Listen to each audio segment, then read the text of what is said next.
The Battle of Gettysburg began 150 years ago today, and this weekend more than 100,000 people gathered to relive a turning point for our nation. Chip Reed is on the battlefield in Gettysburg, Pennsylvania, where Civil War history was made. Chip, good morning.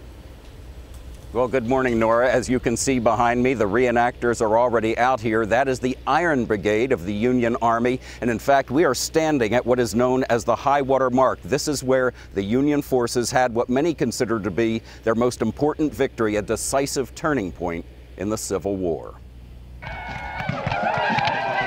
In Gettysburg, Pennsylvania Sunday, an estimated 8,500 Civil War reenactors replayed what is known today as Pickett's Charge.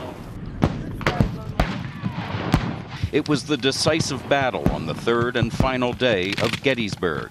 Rebel troops were mowed down by the thousands as they marched across a mile-long field. After less than an hour, survivors retreated in defeat.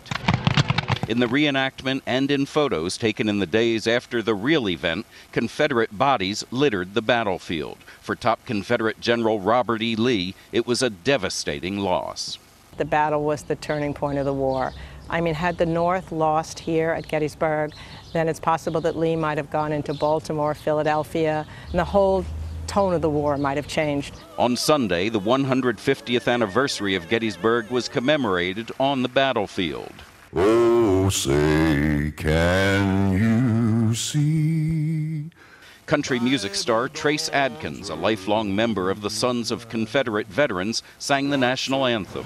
In downtown Gettysburg, Civil War buffs packed the streets and dozens of Civil War-themed shops, and they posed for photographs in the style of 1863.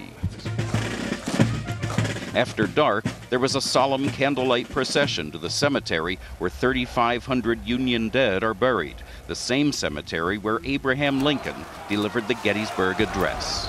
Blood's been spilled to afford us this moment. Now, now, now! Goodwin wrote Team of Rivals, the book that the Oscar-winning movie Lincoln is based on. This place is special largely because of what he wrote. Not a question. I mean, the battle would be special in itself, but the fact that he wrote and delivered that extraordinary address, that's what gives this place meaning.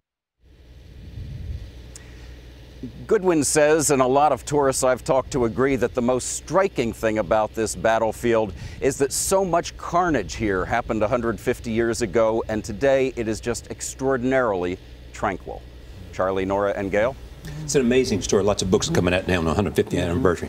And looking at the mistakes that General Lee made, including not really being surprised as to where the Union soldiers were. And therefore you had that kind of carnage that you saw, and it turned the nature of the war.